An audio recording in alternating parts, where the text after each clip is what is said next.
I didn't open the door. I didn't yell at her to leave. I didn't acknowledge her existence. Instead, I walked into my kitchen, made myself a turkey sandwich, grabbed a cold beer from the fridge, and turned on the TV in my living room. I could still hear her out there, her voice muffled through the solid wood, calling my name, telling me she was scared to be alone, that she'd made the biggest mistake of her life, that she still loved me. But I just sat on my couch, ate my sandwich, watched some documentary about deep-sea fishing, and let her stand there in the cold. After about 20 minutes, the knocking stopped. I heard her car start up, the tires crunching on my gravel driveway, and then, silence. That moment, sitting there with my empty plate and my beer, in my peaceful new home in Jackson, Wyoming, that was my revenge. Not screaming. Not confronting. Not even revealing the secret that had made this entire, surreal chapter possible. Just silence. Cold, absolute, perfect silence. To understand why that silence was so potent, so completely satisfying, you have to go back to Christmas morning, just a few months prior.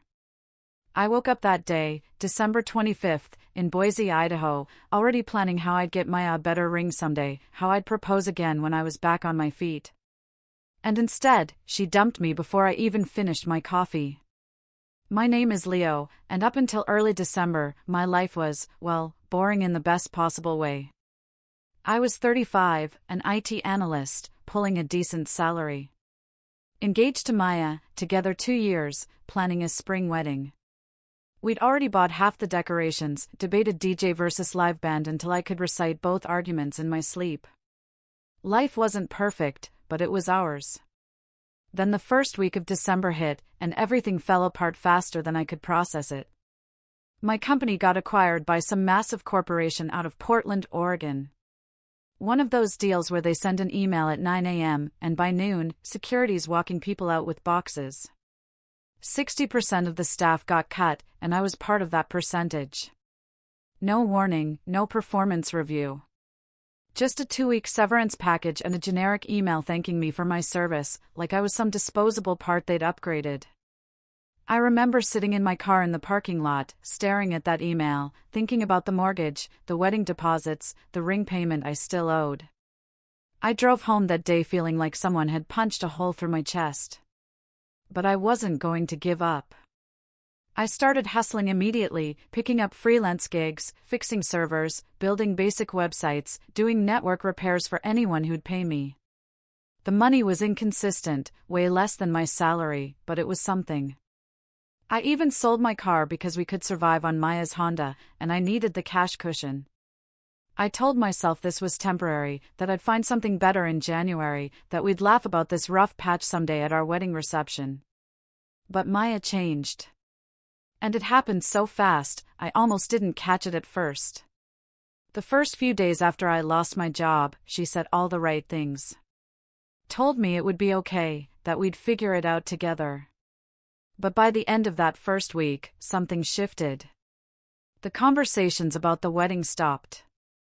She'd come home late, later than she ever had, and when I asked about her day, she'd give me one-word answers and go straight to the bedroom. She started going out with her friends more, hitting bars and clubs on weeknights, places she'd never cared about when I had a stable job. I'd text her good night, and she wouldn't respond until morning. We used to talk before bed every single night, even about stupid stuff like what we watched on TV, but suddenly there was just silence. I kept trying to make things normal, suggesting we watch a movie, asking if she wanted to decorate the apartment for Christmas like we did last year. She'd just shrug and say maybe later, but later never came. By mid-December, I could feel her slipping away, but I didn't want to believe it.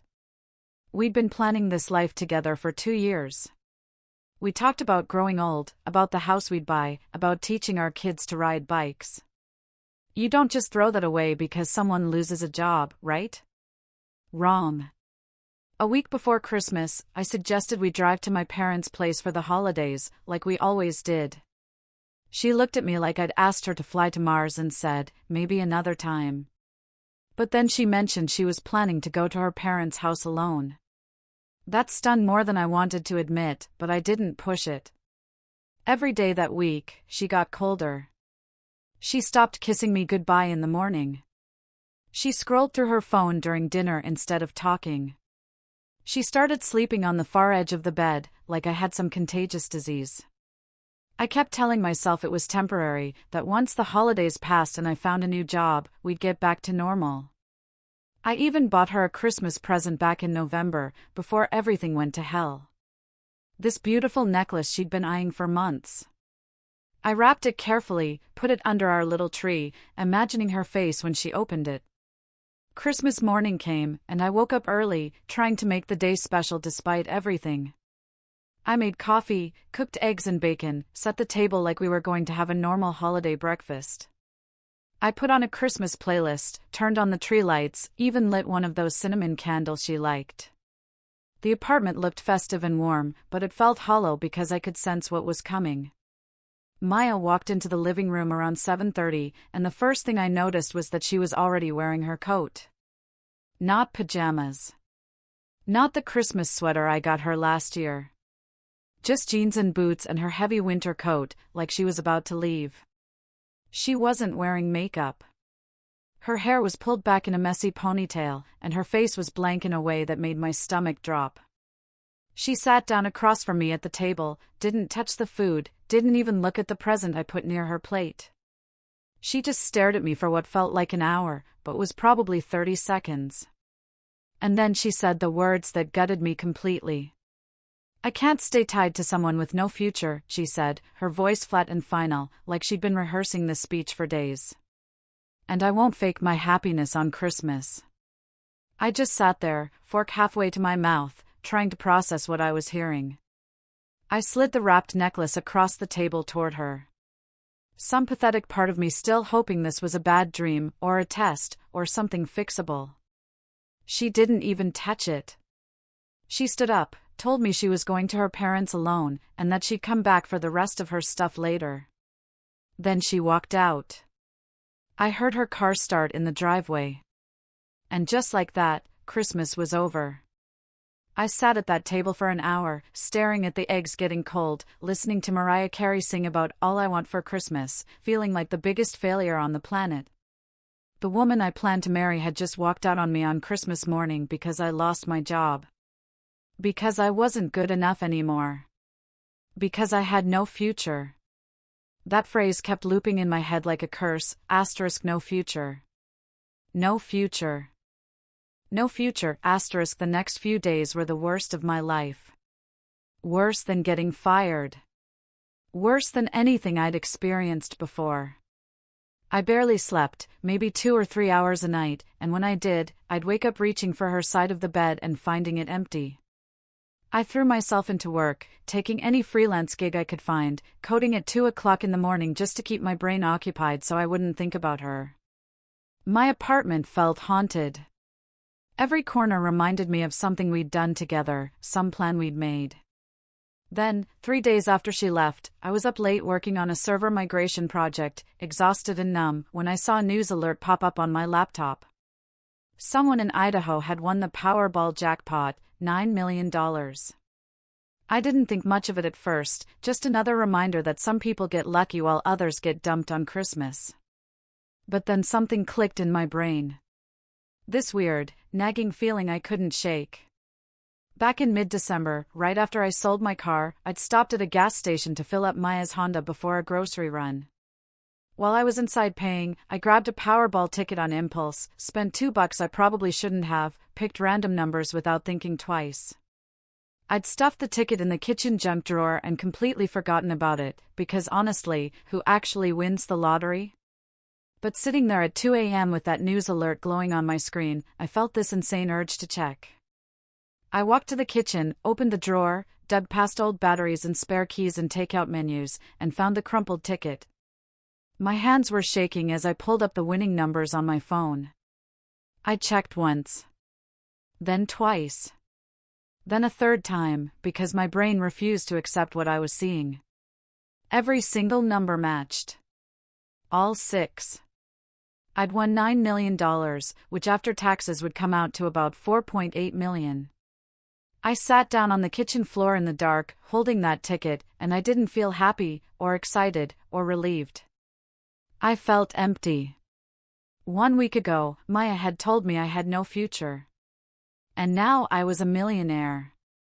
The universe has a sick sense of humor. The first thing I did after confirming I'd won wasn't call anyone, or celebrate, or post about it online like an idiot. It was sit in silence and make a plan.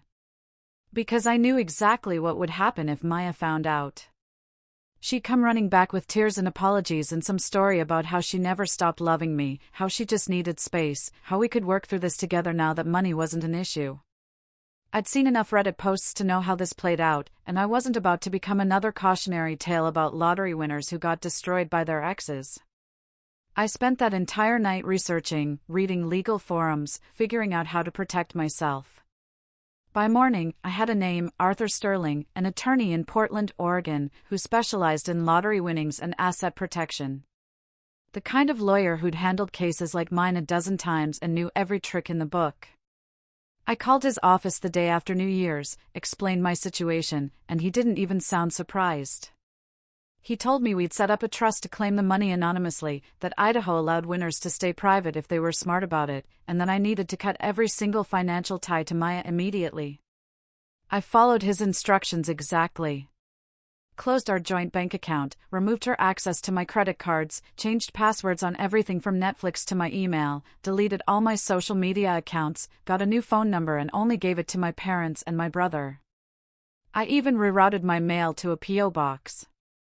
Arthur processed the claim through the trust within 2 weeks, and suddenly, I had $4.8 million sitting in accounts that didn't have my name directly attached to them.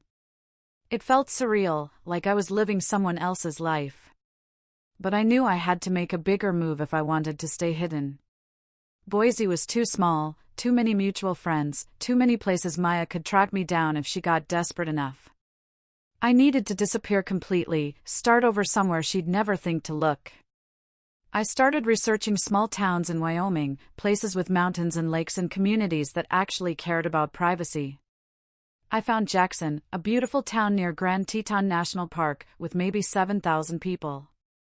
I drove up there in February, spent a weekend looking at houses, and found this beautiful cabin-style place right on the edge of Jackson Lake.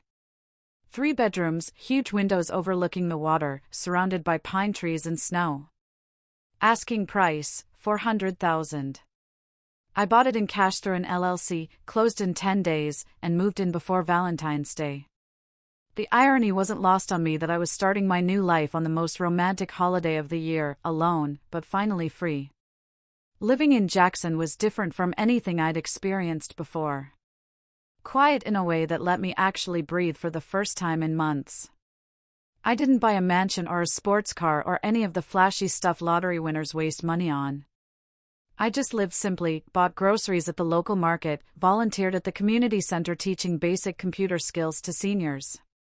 I started helping small businesses set up their networks for free, just to stay busy and feel useful. And people appreciated it without asking questions about where I came from or why I'd moved there. I made friends slowly, the kind of genuine friendships that form when nobody wants anything from you except your company.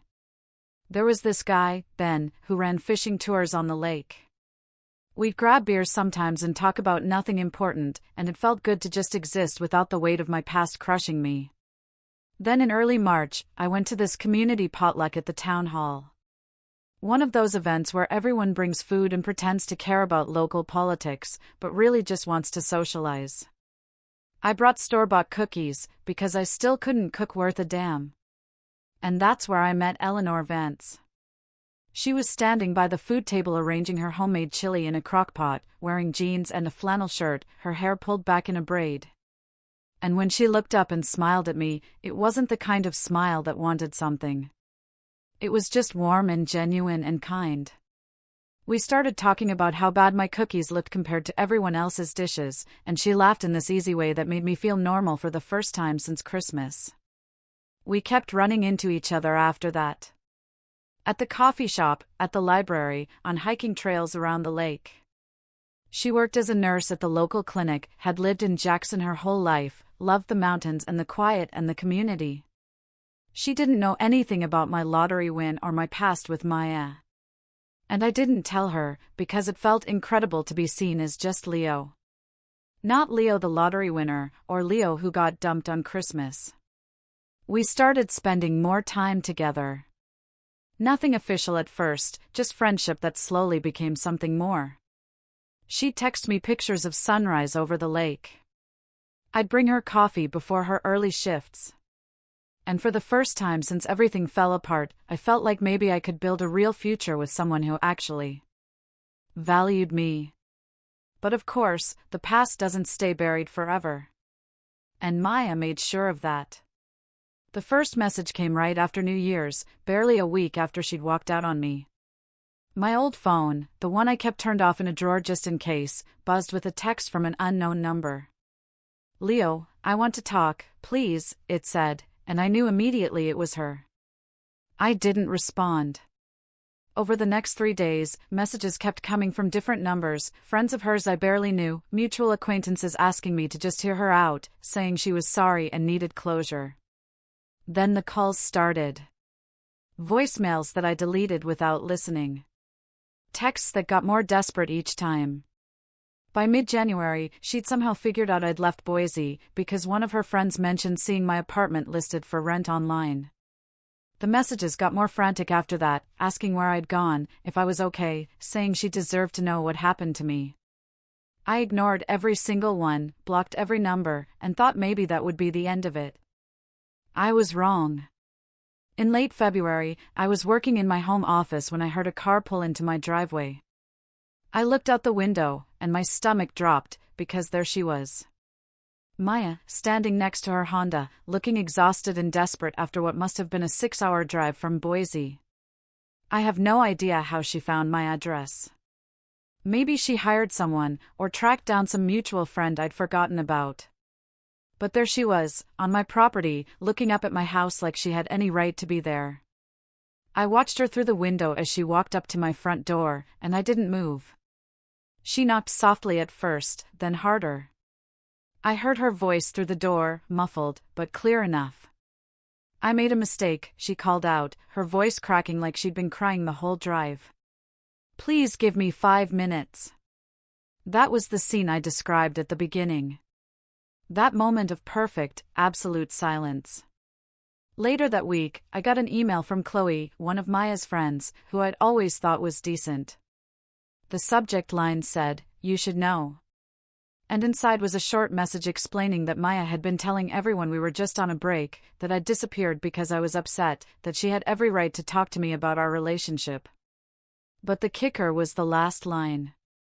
Chloe wrote that Maya suspected I'd won money somehow, that she'd been obsessing over lottery records and asking mutual friends if I'd mentioned anything about a windfall. She was telling people she deserved a share of whatever I had, because we'd been engaged, because she'd supported me emotionally, because the ticket was probably bought during our relationship. The entitlement was breathtaking.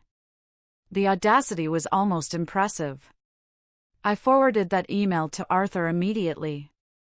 He called me an hour later and said exactly what I needed to hear: ignore her. She has no claim. You're 100% protected. So that's exactly what I did. I went back to my life in Jackson, to my quiet mornings by the lake, to coffee dates with Eleanor, to volunteering and hiking and being happy. Maya could tell whatever stories she wanted back in Boise. Could obsess over money she'd never touch.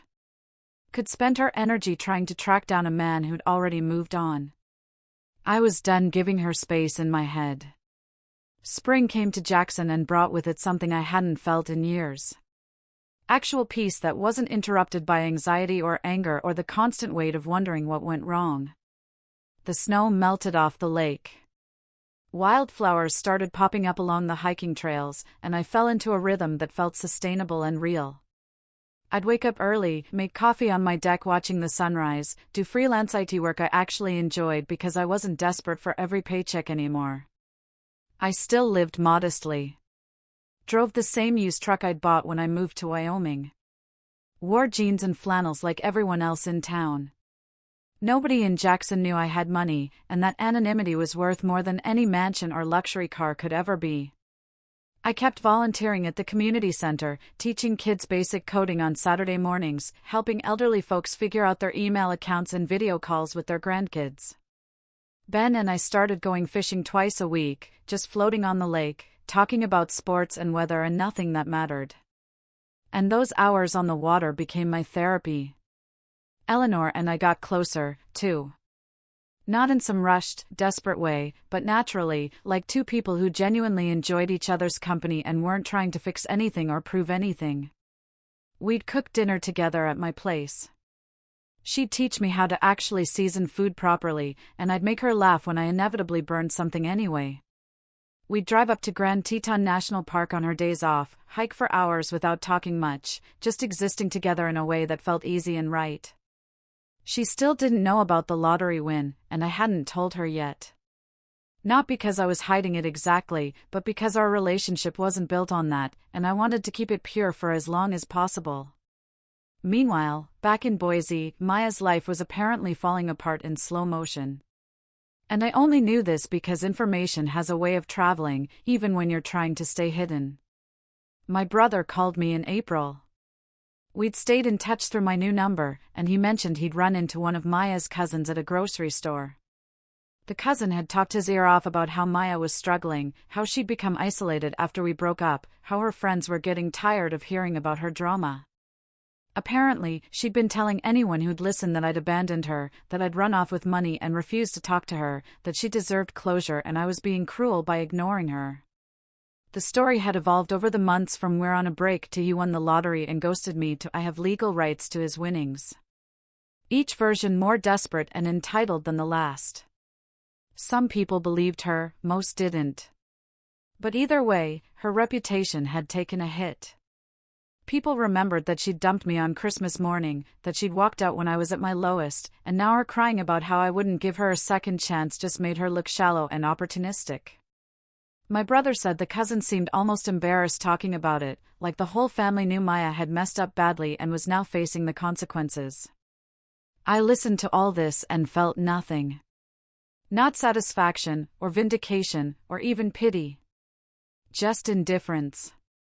She'd made her choice on December 25th when she put on her coat and told me I had no future. And now she was living with that choice. By summer, the messages had mostly stopped, just occasional texts from random numbers that I blocked immediately without reading. Arthur called me in June to say that Maya had apparently consulted with a lawyer about claiming part of my lottery winnings, but the lawyer had told her exactly what Arthur had told me. She had zero legal standing because we weren't married. The ticket was purchased with my money before she left, and the trust was airtight. She could try to sue, but she'd lose and waste a bunch of money on legal fees in the process. So, even her lawyer advised her to move on. That was the last I heard about any legal threats, and I assumed she'd finally accepted reality and given up. Meanwhile, my life in Jackson kept getting better in small, meaningful ways. Eleanor and I made things official that summer. Nothing dramatic, just a conversation on my deck where we both acknowledged that this was real and we wanted to see where it went.